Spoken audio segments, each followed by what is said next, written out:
It's a girl's dream to marry a rock star. But not every rock star is marriage material. Oh yeah, none of us liked him. Carol let him domineer. She doesn't normally do that. Todd Garton uses lies to invent new identities and manipulate others. It's just a pathological liar. From what I know of him, he'd be the greatest car salesman ever. When the pressures of family life Todd, get to be too much, we're gonna have a baby. Todd turns to an old lover. I think the two of them together are really bad news. It's a dark side of his personality. He creates a new story, a masterpiece of deception, to rid himself of his obligations and his family. He finally brainwashed me, and that's when I just let go and said, Todd, I'll just kill anybody you want. What are you doing?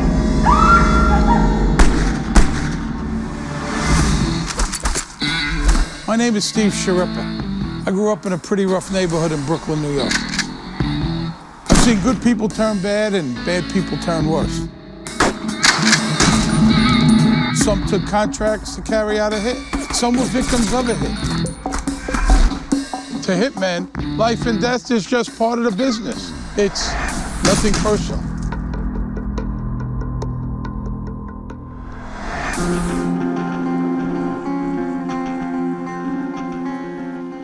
May 16, 1998, Cottonwood, California. Norman Daniels is a reluctant hitman heading out on a job. He has it on good authority that his target, Carol Garton, is a highly trained assassin. Her life as an ordinary office worker is just a cover. Trouble is, it's all a lie, invented by Carol's husband, Todd. It's not my wife, it's the target. What you're gonna do, what you're getting paid to do.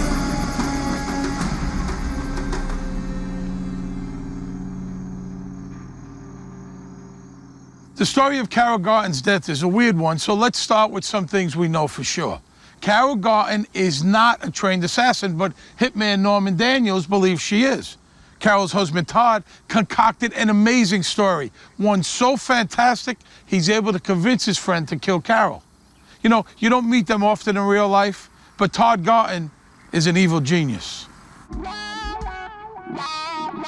Todd and Carol's story starts in Portland, Oregon, 10 years earlier in the late 1980s. Young Todd Garton is living his dream. He's a rock star. He's the leader of a band, Detente Touch.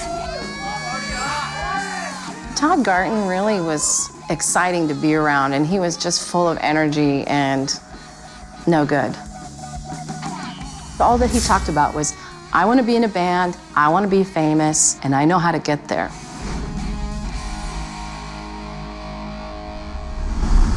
It's the end of the Reagan years, and the Pacific Northwest is the breeding ground for a raw new sound that's just right for the times. Bored, yet angry. It's called grunge. Now, Garton isn't really a rebel. I mean, he sure doesn't reject mainstream success. He wants to be a megastar. Todd was definitely running things. Definitely running things. It was his band. Now, I was the lead singer, but I was his creation. I was Carol Batchelor when I met him. He created Ursula D. He named me. He gave me the persona. He taught me what he wanted me to do. I don't know how he knew this, but he had just formed a plan, and we went ahead and went with it. We trusted him, and it worked. Todd had a vision for what it was that he wanted to say, and that was really the most important part. It didn't matter if it was good. It mattered that he believed what it is that he was selling. A lot of his songs had kind of political overtones to them, especially about the cause in Ireland and the troubles there. Todd's passion and his larger-than-life personality helped make Detente Touch a big deal. In Portland, anyhow. Now me? Well, back then I'm in Vegas working at the Riviera Hotel. And there's not a lot of calls for grunge acts on the Strip, so Detente touch never comes our way. But I can tell you about rock stars. Sure, they get worshipped on stage, but the real action's backstage. And Todd Garton lives for the attention.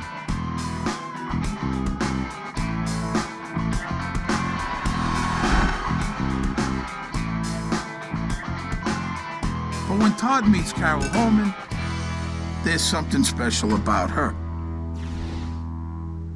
She's different from the other girls. She was so sweet. Just the sweetest person I've ever known. She was so gentle, soft-spoken. You just wanted to hug her all the time. We were wreaking mayhem, but she was the one that kind of kept the lid on it and kept us from diving off balconies. She was the, stabilizing force. So Todd and Carol hit it off. His friends think Carol's great.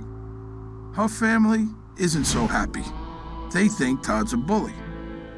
Oh yeah, none of us liked him. He was one of those dropouts from high school, was gonna play in a band and all that kind of stuff. Pretty scruffy looking and, no job. Carol acted completely different around Todd than she did around other people. I mean, she let him domineer. She doesn't normally do that. Despite her family's disapproval, no one is more put out by the Carol-Todd romance than Todd's girlfriend. Oh yeah, there is that little complication. The girlfriend's name is Lynn, and her love for Todd knows no boundaries. Lynn was this groupie that hung out. She was, part of Todd's clothing at that point. You couldn't shake her off. My opinion of her at the time was she was a complete vacuous little slut. So Todd's got two women in his life, and they couldn't be more different. Carol's your all-American, feet-on-the-ground sweetheart. While Lynn, well, she appeals to Todd's wilder side. The power he has over her is its own kind of erotic thrill. She fell in love to such a degree with Todd that she took a razor blade, scratched a heart on her thigh, and put a T in the middle of it for Todd. Anything Todd wanted her to do, she would do. Absolutely anything. She would never say no to Todd. Lynn was the negative alter ego, the dark side of his personality that he played off of.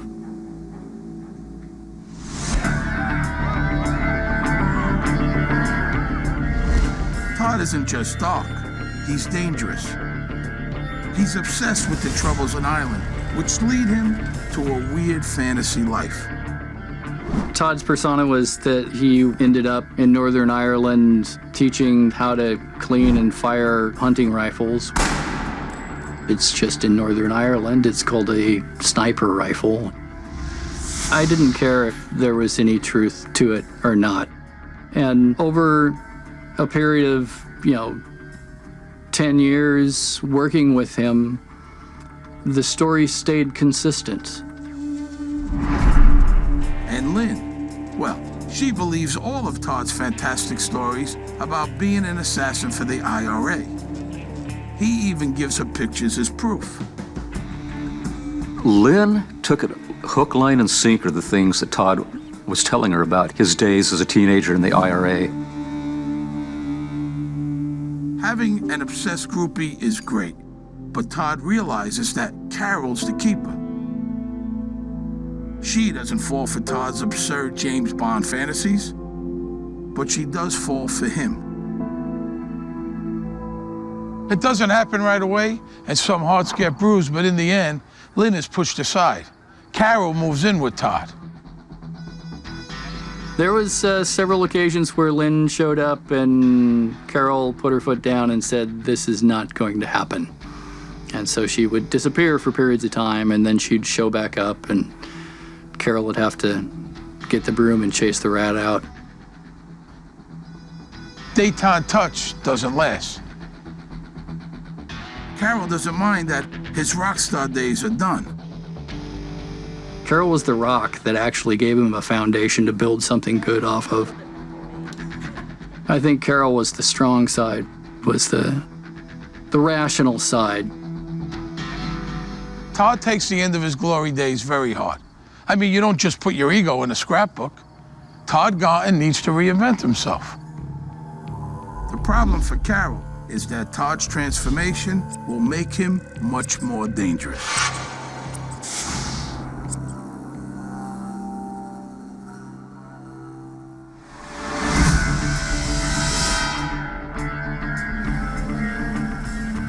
May 16, 1998. Cottonwood in Northern California is a small, close-knit town.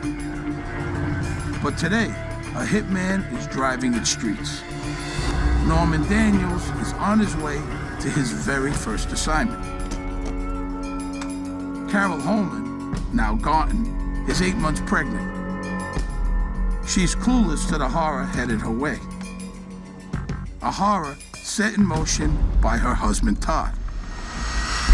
California is a really good place to reinvent yourself. So after his rock star career craters, you think Todd would try again. I mean, showbiz success is all about determination. Todd's got determination in spades, but over the last 10 years, it hasn't helped him one bit. When his music career dies, he pulls a 180 and enlists in the Marines. Soon after, he and Carol get married.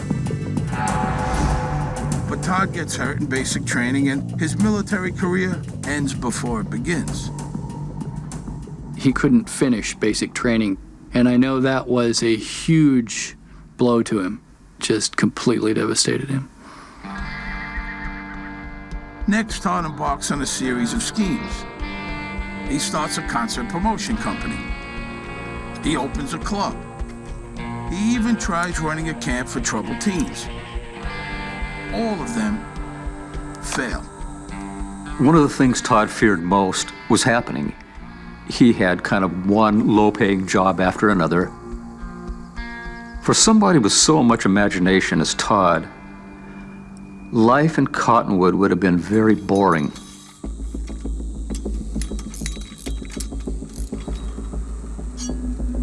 So by the late 90s, Todd is scraping by as a fence builder. His life isn't what most people would consider hell. He and Carol aren't really prosperous, but she's the breadwinner. It's her steady income supporting them both. Carol even tolerates her husband's hobby of telling his pals he earned the medals she knows he bought. What do you think? He likes to talk, he likes to tell stories. He liked to build himself up to something, then act like he was big shot or smart or knew something. Todd's still telling people he was an IRA killer, and now he's adding a new lie about being a crack Marine sniper. I don't think you can tell a sociopath, you know. If maybe we'd been around them more, you know, and saw how they interacted with each other, we might have noticed something, but we weren't there. Todd's great at hiding his fantasy life from Carol, too. Heard the stories? Now you see the proof. He's a con man who knows you only float lies past people who will believe them. Luckily for him, he's found a couple of simple-minded marks. Norman Daniels and Dale Gordon. Unlike Todd, Dale Gordon really served in the Marines. Now he runs a machine shop in town. Todd showed me medals about him in the Marine Corps. I don't know where he got it all. I don't know. I mean, he had like Purple Hearts and all this stuff. He always talked about how he was a Marine sniper and this and that. And I was a little bit gullible back then. And I always thought to myself, Marine's not going to do this to another Marine. And he sure did. He sure messed me over real bad. There's a gun show almost every month up here. And you can go to these shows and pick up pretty much any Army emblem, knife, gun, badge, whatever you want.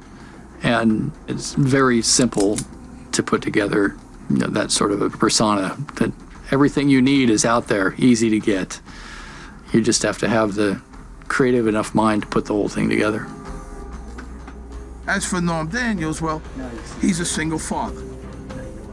He pumps gas trying to make ends meet for him and his son. Todd's stories of action and adventure have Norm hooked. It is. Norman worked for a living. He tried to take care of his kids. He tried to do Rose right. I think he just got conned and manipulated just like I did. Norm and Dale are straightforward, small-town guys. Todd says he's a sniper, that he takes on secret missions to rub out America's enemies. I mean, nobody would make that stuff up. Why would they? In Todd's hands, these two chumps are lambs to the slaughter.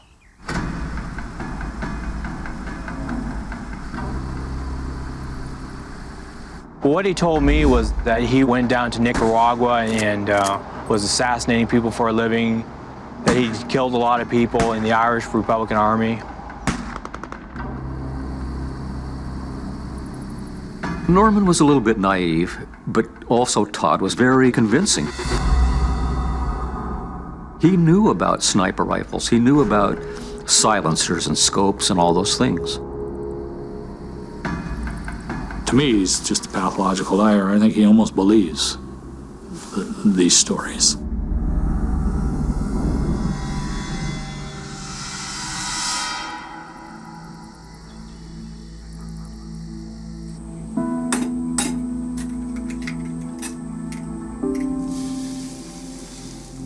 While Todd's keeping busy constructing a new fantasy life for himself, Carol is still living in the real world. Basically, Carol was the breadwinner in the family. She always had a steady job, was well liked by her employees and her managers. Early one September morning in 1997, after 6 years of marriage, Carol's got the news she's been waiting for. Todd, She hopes it'll bring them together, honey, make them a family. we're gonna have a baby.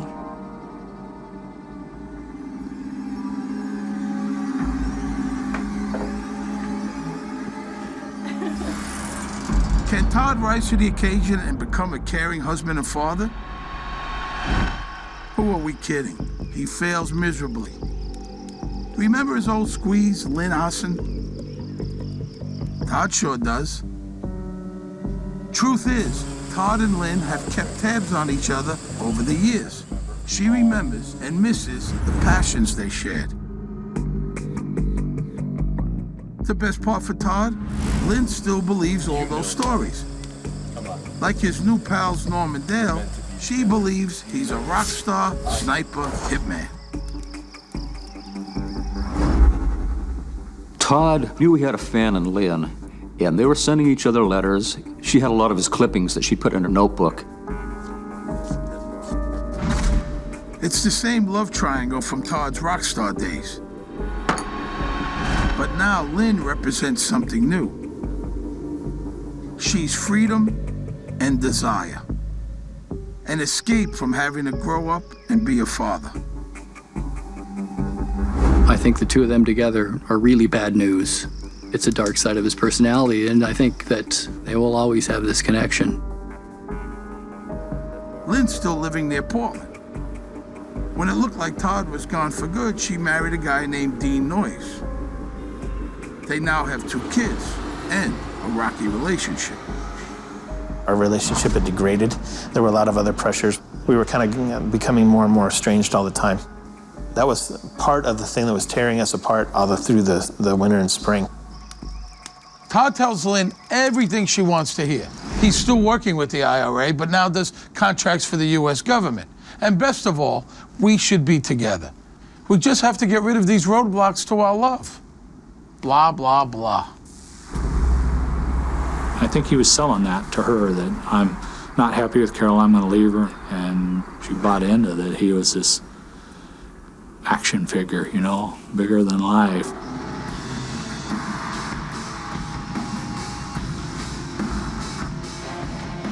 Pretty soon, Todd heads up to Portland to rekindle his connection with Lynn.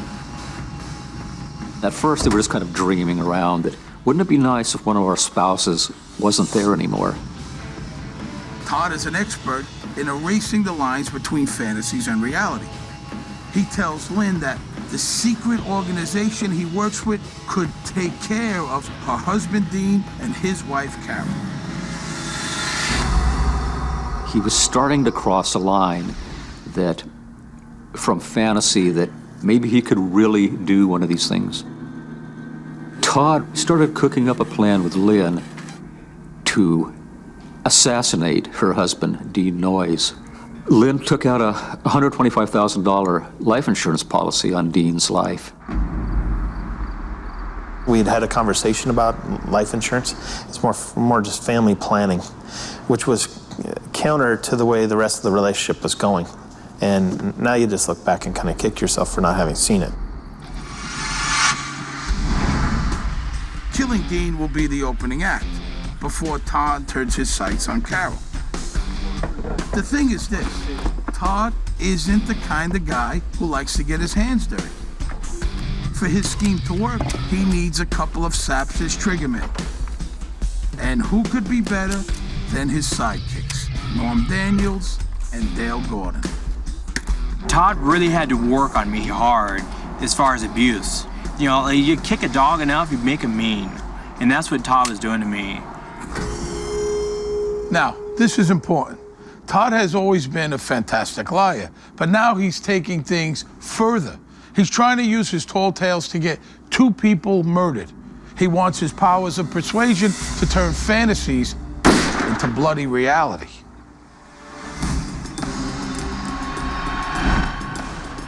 Spring 1998.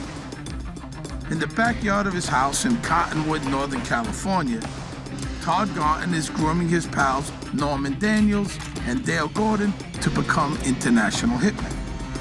Monthly name 762-54. You know how they say the road to hell is paved with good intentions? They never mention where bad intentions take you. Todd's hatched a scheme to rid his lover Lynn of her husband and himself of his wife. Norm and Dale will be his triggermen. They have no idea that the whole setup is a giant con. There, on the highway to hell, it's paved with the worst intentions possible, and Todd Garton is in the driver's seat. Now, as a sniper, this rifle becomes an extension of your body. It's not like Hollywood. From what I know of him, he'd be the greatest car salesman ever. He builds that thing. He can make you believe the story. But remember, Todd's not selling a used Chevy. He's convincing 2 ordinary people to kill on his command. So he plays on their weaknesses. He builds up shy Norman, and he beats down the more confident Dale.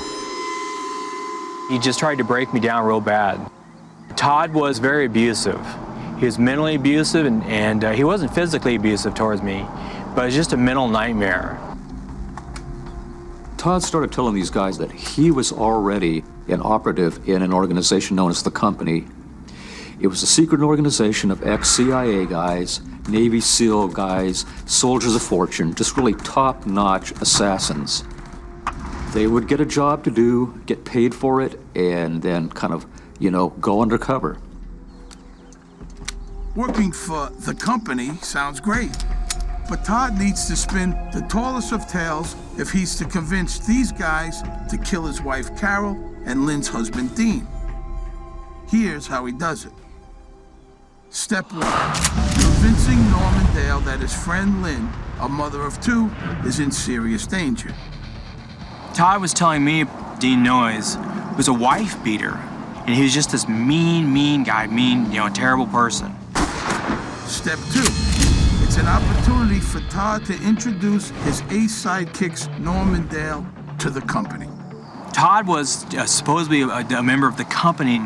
He would have to go on these missions to go kill people. In fact, Todd told me several times that he'd get mail with pictures of people and the bodies that he'd killed.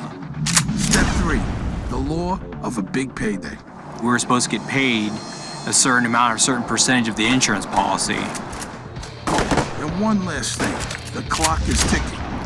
What Todd would say to me is he said, well, we got yet another person that's trying to kill Dean because he's got so many enemies, and if we don't kill him, somebody else is going to kill him before we do. We're not going to get any money off it. Todd's performance is a winner. The boys are in. He just finally brainwashed me, and that's when I just let go and said, Todd, I'll just kill anybody you want. Right.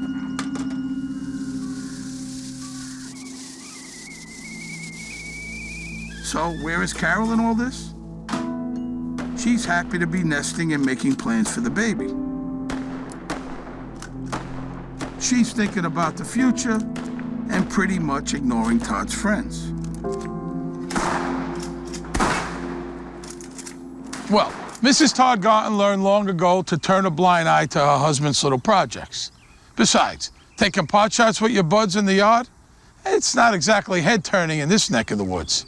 What are rare in Carol's eyes are the times her husband acts like a grown-up. Like when he says he's heading back to Portland to check on a job. Thing is, the job Todd goes north to do is to hit on his lover Lynn's husband, Dean. The plan is to catch him in a parking garage and kill him on his way to work. For the most part, for Todd, it was the money angle. But for Lynn, it was something else. She wanted to be with Todd. That was the love of her life.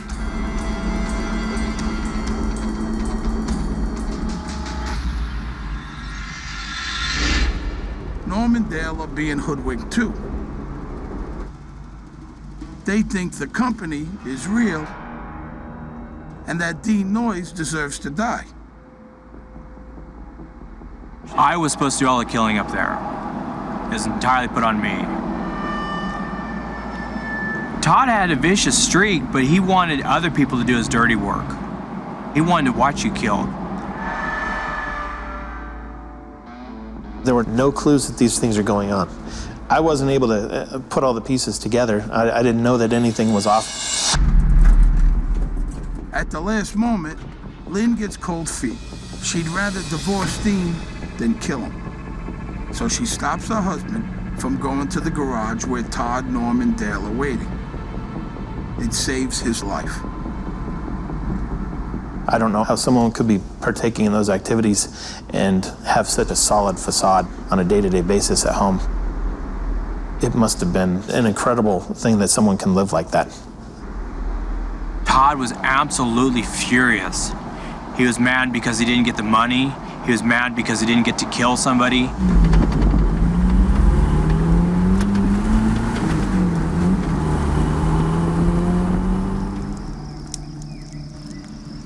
The failed hit on Dean is a big setback. And with Carol's due date getting closer and closer, Todd decides the hit on her just can't wait. All the stuff with the guns. Training. This time, Norman Daniels gets to play the role of international killer. Figuring the fewer people in on it, the better, Todd doesn't tell Dale Gordon. Todd and Norma were spending more time together, but it was kind of a situation where he just didn't want to know. Now, if I would known he was going to go after Carol, there's no way. Well, she was my best friend. I mean, he's just an evil son of a gun. I mean, he's just a terrible person. Todd prepares himself for the performance of a lifetime. Todd starts by showing Norm articles about company hits. He fills in details about Colonel Sean, the company's top secret commander. Then Todd drops his bombshell. His wife, Carol, is really a deadly IRA sniper, too. Don't let her looks fool you. She's lethal. Then Todd tells Norm the company considers him a hot prospect. Now remember this, Norm Daniels is broke. He's never been a real critical thinker, and fear of destitution hasn't made him any smarter. Todd could pull some strings, and possibly Norman could get into the company, and he'd get him connected with Colonel Sean, and maybe arrange for him to do some work for them and have access to money, income that would help bail him out of a hole. Now don't forget, this Colonel Sean and the whole story about Carol is made up. But Todd needs to sell it if He's gonna get his wife and unborn son taken out. When Todd told these stories, he made them so exciting, so vivid, so kind of engrossing that Norm wanted to be part of that world.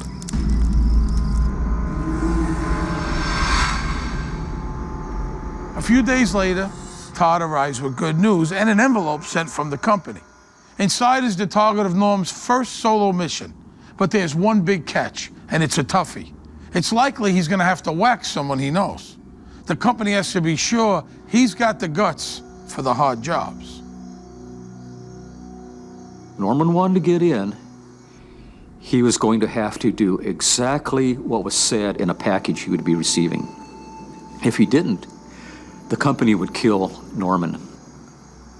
If you open it, you're gonna have to follow it no matter what. Norman said, okay. To Norm Daniels' shock, his buddy Todd is not even surprised. I mean, not even upset that his own wife is the target. So here's how Todd spins it. I was afraid this would happen, but I'm not surprised. It's because Carol has gone rogue. She tried to kill Colonel Sean. And anyway, she's not really my wife. It's not even my kid. And if Sean says she's got to go, well, you really don't have a choice. So Todd's played his biggest lie. He can only hope it's enough to get the job done.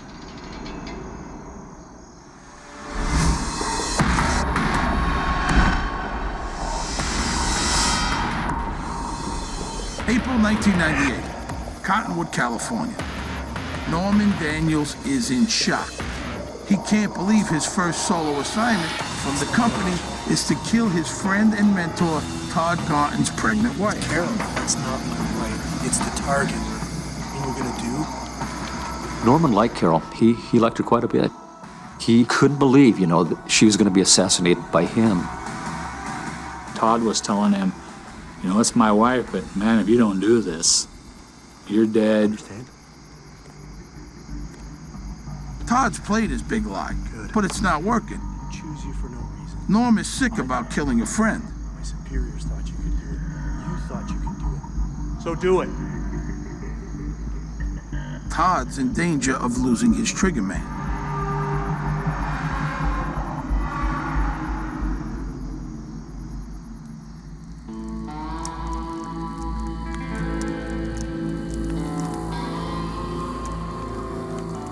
Later that night, as instructed, Norm burns the envelope and pictures. But he does save the wax seal. He wants to have something that proves he was on a mission. If he ever got caught, I think he wanted to be able to say, I did this at somebody else's direction. Todd presses on like everything's going according to his plan. He makes sure Norm buys himself a revolver, a .44. Now, revolvers are best because they don't leave casings at the crime scene. But Todd knows his plan is in trouble. His grip on his trained assassin is slipping. Todd tries a new angle. Hey, he calls Lynn and how are you? It's me. asks her to pretend that she's I working missed for you. Colonel Sean. Every waking minute. He gives her the code going through name the motions. Josephine. Todd pushes Norm to pick a code name too. He'll need it for his interactions with the company. Very interesting, the code name he picked initially was called Hamlet. And he was going back and forth on whether he really wanted to do this or not. It troubled him greatly because he liked Carol and he didn't want to kill her, but he didn't want to be taken out himself. Todd had Lynn contact him and keep him on track. She was supposed to be the person that made sure that he was actually going to go through with it. Lynn's no con artist, but she does have a talent. And Lonely Norman is open to her kind of persuasion. Her messages to him began to be more sexual, and from him to her, they were engaging in cyber sex. Incredibly, he's falling for Lynn Noyes, who is Todd's mistress in all of this. Cyber sex with Josephine is great, but Norman still wants out of the Carol hit. It's just not in him to kill a friend. I mean, especially one who's 8 months pregnant. So unless he can make Norm afraid, it'll be another Portland, another disaster.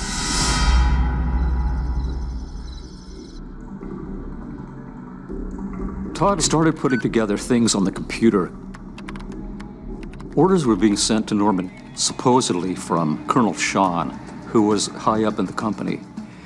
Actually, these were coming from Todd, who was making them all up. The messages are blunt. Sean wants Carol dead. There is no wiggle room. Carol dies, or you do. And for good measure, we'll kill your boy. I think legitimately in his heart, he felt, I'm now into something. Colonel Sean wants me to do this. If I don't do it, something can happen to me or my son. Norman breaks. What parent wouldn't? He tells Colonel Sean he'll go through with it. He thinks he might die trying, but at least his son will be safe. He'd always done the best he could by his boy, and this was the tipping point.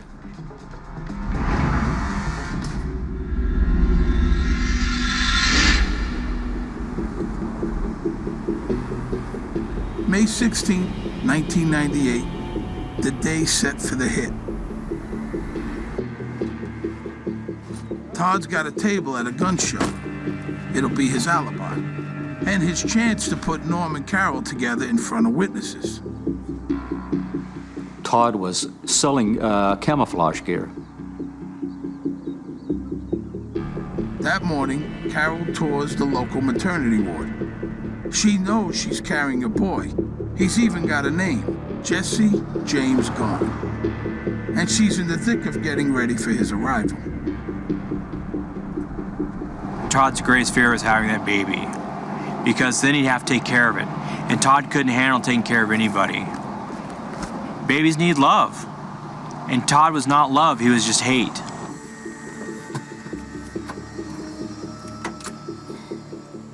After her appointment, Carol comes to the gun show. Todd's arranged to trade cars with her. Norm's there too. Todd asks Carol to give their friend a lift.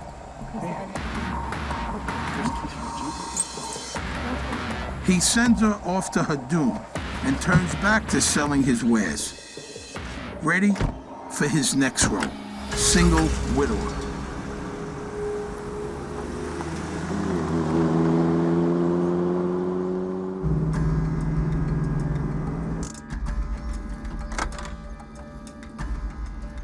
When Carol and Norman get to the Garton place, Norm's clearly anxious. He had his pistol with him, a .44, a very, high-powered pistol. He knows what his mission is, and he knows it has to be now. So, Norm came to the moment. He had the gun, he and Carol were alone. Look, it doesn't take much force to pull a trigger, but he doesn't do it. It takes more than an hour before the pressure breaks him down. He still has to choose his son or Carol. Todd Garton has tricked his friend Norman Daniels into agreeing to kill his pregnant wife, Carol. He wanted to do it right then, but once again, his nerves got to him. Norman leaves the house, but the pressure forces him back. Norm and Carol sit and talk as friends. But slowly, the desperate need to protect his son breaks Norm.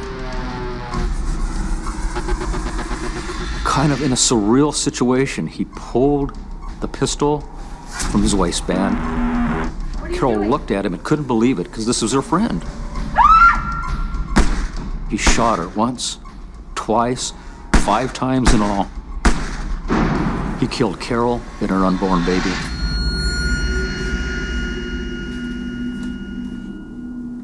Some people think you can't make someone do something that's against their nature, but you can.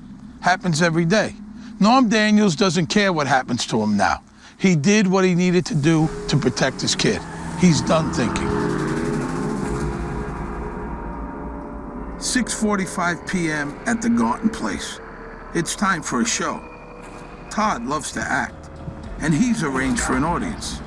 Somebody call 911! Good buddy Dale Garton, who knows nothing about the plot, is there to witness Todd's fake shock. He knew exactly where to go, and walked right into the bedroom, found Carol lying there in her own blood. This is something that's burned in my mind forever. Todd was yelling instructions to me to talk to a 911 operator, and he's all saying, I need oxygen, I need all of this stuff. 911, what is your emergency? Okay, we have a pregnant woman, and she's on the floor, bleeding. Maybe somebody shot somebody here. I don't know what's going on. Paramedics try to revive Carol, but it's too late. She's dead. So's the baby. He also took a bullet.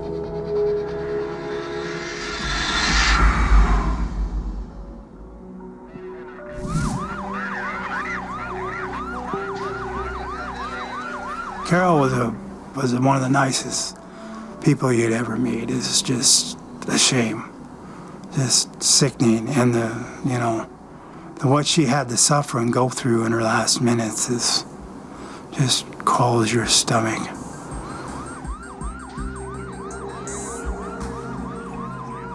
I think what Todd really thought was just that the Cottonwood police would come out and there was going to be no investigation, nothing, and he'd get away with this bloody murder, and then nothing was going to happen to him. But the cops do investigate. They begin by tracing Carol's movements before the murder. We brought Dale and Todd in to interview, and Norman became a person of interest because the last person we know that was with Carol Garton was Norman Daniels.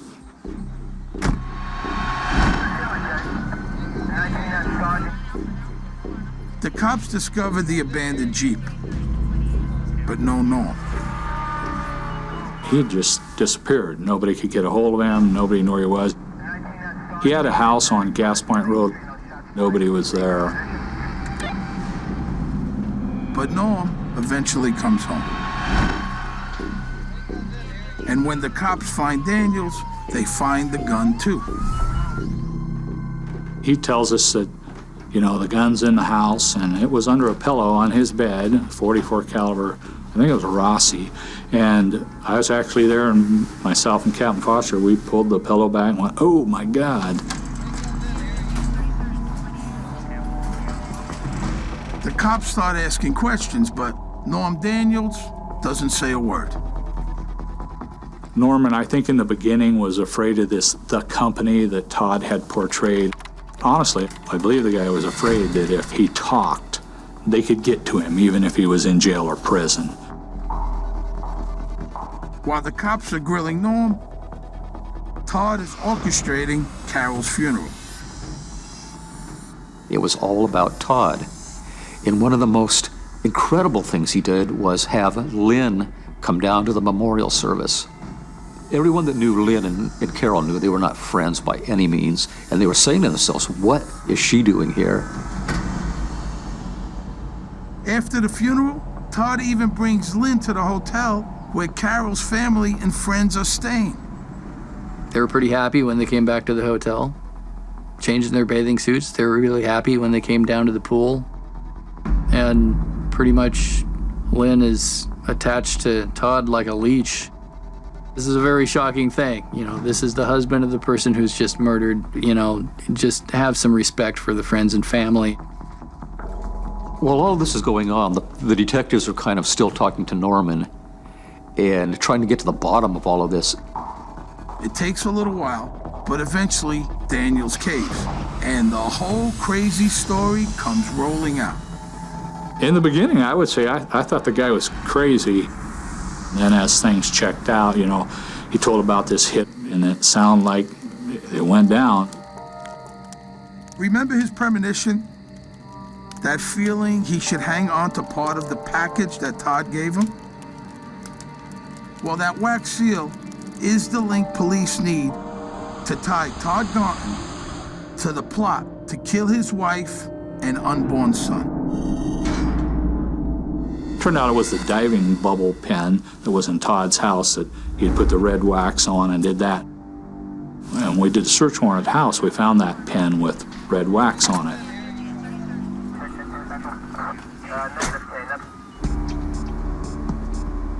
A month after Carol's death, Lynn and Todd are both charged with conspiring to kill her. A week later, Dale Gordon is charged with the attempted murder of Lynn's husband, Dean. We learned later what Todd Garton was, he wanted in his early days to be a rock and roll singer, and he struck out.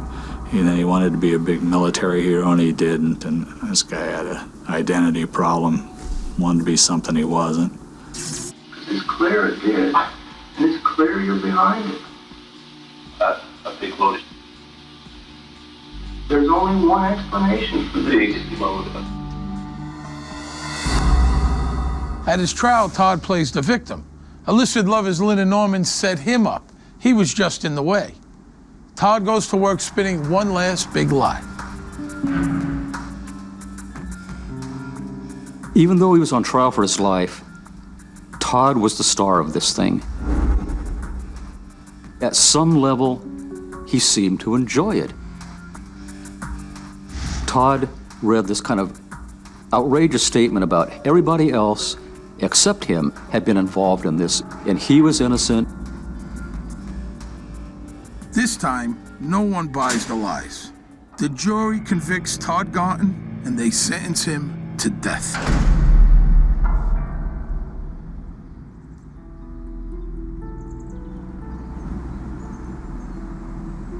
There's no such thing as closure. I don't know what idiots come up with that, but a loss is a loss. You're still gonna miss her your whole life. She's still gone. There's no closure just because the guy's sitting in jail. We were very angry with Todd, and the young kid actually shot her. We saw that he was just duped by Todd, and he just used him as a pawn. I just didn't care.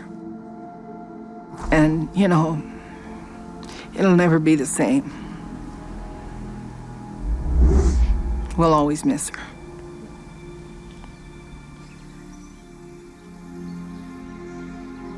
Carol Garton's death and that of the child she carried was a masterpiece of manipulation. Her husband Todd convinced the guy he had to kill Carol to protect his own child.